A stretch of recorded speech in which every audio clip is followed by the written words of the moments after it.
Halo anak-anak, materi kita kali ini adalah tentang Proklamasi Kemerdekaan Indonesia.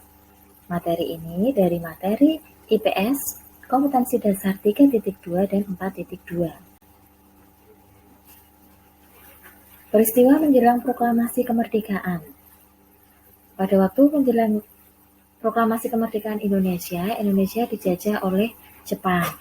Tetapi, dengan dijatuhkannya bom atom oleh tentara Amerika Serikat pada tanggal 6 Agustus 1945 di kota Hiroshima dan pada tanggal 9 Agustus 1945 di kota Nagasaki, maka akhirnya Jepang menyerah kepada tentara sekutu. Oleh karena itu, pada tanggal 9 itu, Insinyur Soekarno, Dr. Andes Muhammad Hatta, dan Dr. Rajiman Wediodiningrat pergi ke Dalat di Vietnam. Kemudian diberitahu keputusan Jepang untuk memberikan kemerdekaan kepada Indonesia. Setelah ke Dalat, kemudian kembali lagi ke Indonesia, tetapi terjadi perbedaan pendapat antara golongan tua dan golongan muda dalam menentukan hari pelaksanaan proklamasi.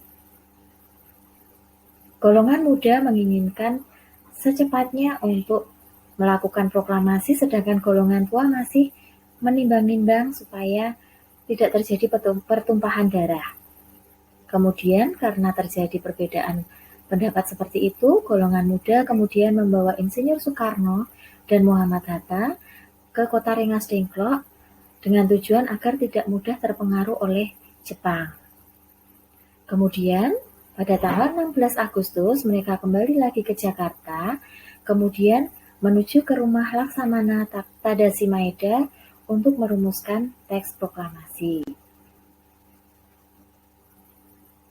Proklamasi dilakukan di kediaman Insinyur Soekarno di Jalan Pegangsaan Timur nomor 56 Jakarta, yang sekarang menjadi Jalan Proklamasi nomor 1. Proklamasi diadakan pada tanggal 17 Agustus 1945, tepat pukul 10 waktu Indonesia Barat. Yang membacakan teks proklamasi adalah Insinyur Soekarno dan didampingi oleh Dr. Andes Muhammad Hatta. Koran pertama yang memberitakan tentang proklamasi adalah Harian Suara Asia yang ada di Surabaya. Teks proklamasi seperti yang kalian lihat.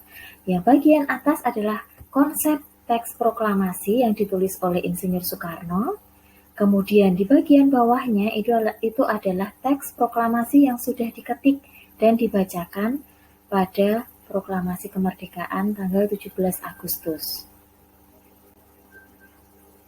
Nah, pelaksanaan pembacaan teks proklamasi kemerdekaan Indonesia itu seperti apa? Mari kita simak video berikut ini.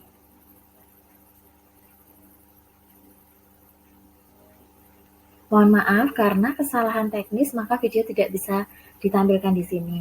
Nanti bisa kalian cari melalui channel-channel YouTube yang lain, akan ada dari Arsip Nasional Negara Indonesia.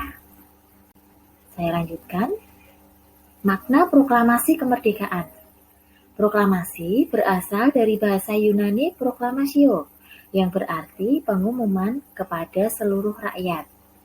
Makna proklamasi kemerdekaan negara Indonesia pada umumnya ada 5. Yang pertama, sebagai puncak perjuangan Indonesia karena telah merdeka dari penjajahan. Yang kedua, pengakuan kepada dunia luar. Yang ketiga, menaikkan martabat bangsa. Yang keempat, perjuangan negara baru. Dan yang kelima, sebagai tonggak sejarah negara Indonesia. Ini adalah makna umum proklamasi kemerdekaan untuk negara Indonesia.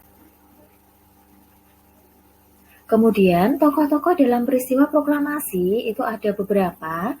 Yang pertama adalah Insinyur Soekarno, yang lahir pada tanggal 6 Juni 1901 dan wafat pada tanggal 21 Juni 1970. Bapak Insinyur Soekarno dikenal sebagai Bapak Proklamator. Beliau menyusun konsep teks proklamasi bersama Dr. Andes Muhammad Hatta dan Mr. Ahmad Subarjo di rumah Laksamana Tadashi Maeda. Kemudian, beliau juga menandatangani teks proklamasi atas nama bangsa Indonesia bersama dengan Bung Hatta dan membacakannya. Beliau juga dikenal sebagai presiden pertama dari negara Indonesia. Fotonya dapat kita lihat di foto sebelah kiri. Itu adalah Insinyur Soekarno. Tokoh yang kedua, Dr. Andes Muhammad Hatta. Dr. Andes Muhammad Hatta lahir pada tanggal 12 Agustus 1902 dan wafat pada tanggal 14 Maret 1980. Beliau disebut juga Bapak Proklamator bersama dengan Insinyur Soekarno. Beliau membuat dan menandatangani teks proklamasi. Selain dikenal sebagai Bapak Proklamator, Bapak Dr. Andes Muhammad Hatta juga dikenal sebagai Wakil Presiden pertama Republik Indonesia dan juga sebagai Bapak Koperasi Indonesia. Fotonya dapat kalian lihat yang ada di sebelah kanan. Itu adalah Bapak Dr. Andes Muhammad Hatta.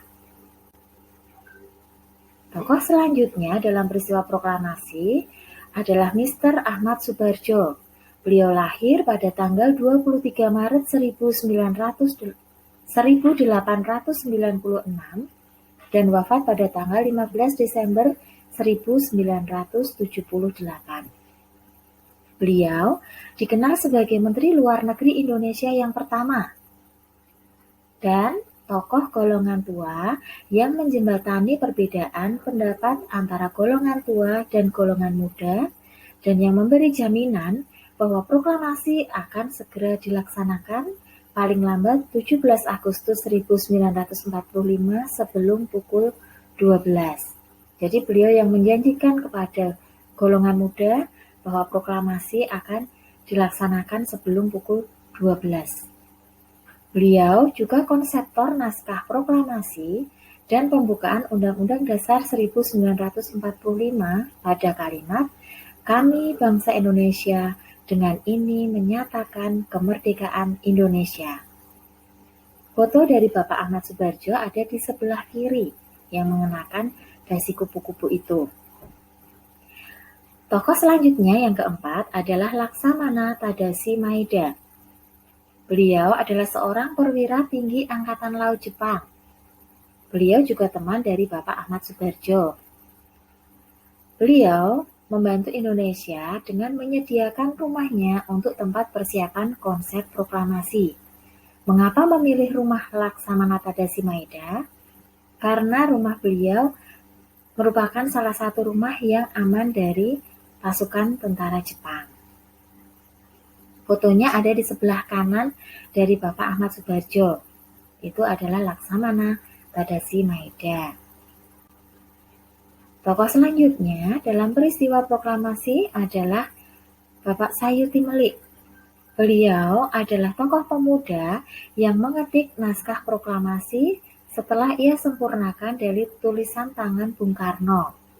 Jadi seperti yang sudah dijelaskan di depan tadi, naskah proklamasi ada yang berupa tulisan tangan dari Bung Karno dan ada yang berupa naskah yang sudah diketik. Nah, naskah yang mengetik itu adalah Bapak Sayuti Melik. Fotonya yang ada di sebelah kiri. Tuh. Kemudian, tokoh peristiwa proklamasi yang keenam selanjutnya adalah Ibu Fatmawati. Beliau lahir pada tahun 1923 dan wafat pada tahun 1980. Ibu Fatmawati itu istri dari Presiden Soekarno. Beliau adalah penjahit bendera merah putih yang dikibarkan pada upacara proklamasi kemerdekaan Indonesia. Jadi yang menjahit bendera itu adalah Ibu Fatmawati. Fotonya ada di sebelah kanan dari Bapak Sayuti Melik ini. Selanjutnya, tokoh yang ketujuh adalah Bapak Sukarni Kartodiwiryo. Beliau lahir pada tanggal 17 Juli 1916 dan wafat pada tanggal 7 Mei 1971. Bapak Sukarni adalah tokoh pemuda yang mengusulkan agar menandatangani teks proklamasi adalah Bung Karno dan Bung Hatta atas nama bangsa Indonesia. Jadi yang mengusulkan adalah Bapak Sukarni. Fotonya ada di sebelah kiri yang mengenakan peci berwarna hitam. Tokoh selanjutnya, yang ke-8, adalah Bapak Abdul Latif Hendraningrat. Beliau adalah salah satu pengibar bendera merah putih pada upacara proklamasi kemerdekaan Indonesia. Jadi Bapak Latif Hendraningrat ini adalah yang menarik tali untuk mengibarkan bendera. Fotonya ada di sebelah kanan Bapak Sukarni. Selanjutnya, tokoh yang ke-9 dalam peristiwa proklamasi ada Bapak Suhud Sastrokusumo. Beliau bertugas untuk menjaga keluarga Insinyur Soekarno. Beliau pula yang mempersiapkan tiang bendera dan yang membentangkan bendera merah putih pada saat upacara proklamasi kemerdekaan Indonesia. Jadi, Pak Suhud ini tugasnya adalah menjaga keluarga Pak Soekarno dan mempersiapkan tiang bendera. Selain itu, dia yang membentangkan bendera merah putih untuk ditarik oleh Bapak Latif. Fotonya ada di sebelah kiri. Ini adalah Bapak Suhud. Selanjutnya, ada Ibu Surastri Karma Trimurti. Beliau adalah istri dari Sayuti Melik. Sayuti Melik tadi adalah pengetik naskah proklamasi. Jadi, Ibu Surastri ini adalah istrinya. Beliau juga berperan sebagai salah satu pengibar bendera merah putih pada upacara proklamasi kemerdekaan Indonesia. Jadi, Ibu Surastri Karma Trimurti ini yang membawa benderanya untuk dikibarkan. Fotonya ada di sebelah kanan Bapak Suhud. Sampai di sini mungkin kalian sudah paham ya apa yang terjadi pada peristiwa sekitar proklamasi kemerdekaan Indonesia. Setelah mengamati dan memperhatikan penjelasan dari saya tadi, mari kita tes pemahamanmu terhadap materi. Yang pertama, sebutkan 5 makna proklamasi kemerdekaan bagi bangsa Indonesia secara umum. Tadi sudah dijelaskan di depan. Yang kedua, mengapa kemerdekaan suatu negara perlu diproklamasikan? Alasannya apa? Yang ketiga, kapan bendera merah putih dikibarkan untuk pertama kalinya? Yang keempat, siapa yang mendapat sebutan sebagai Bapak Proklamator? Dan yang terakhir, bagaimana caramu untuk menghargai jasa para tokoh proklamasi kemerdekaan? Silahkan nanti dikerjakan ke dalam bukumu, kemudian dikirimkan melalui Classroom atau melalui WhatsApp. Saya tunggu ya. Oke anak-anak, tetap semangat belajar ya. Jangan lupa selalu patuhi protokol kesehatan. Jauhi kerumunan, cuci tangan dengan sabun, memakai masker, dan mengurangi mobilitas. Tunggu materi-materi yang selanjutnya ya. Sampai jumpa.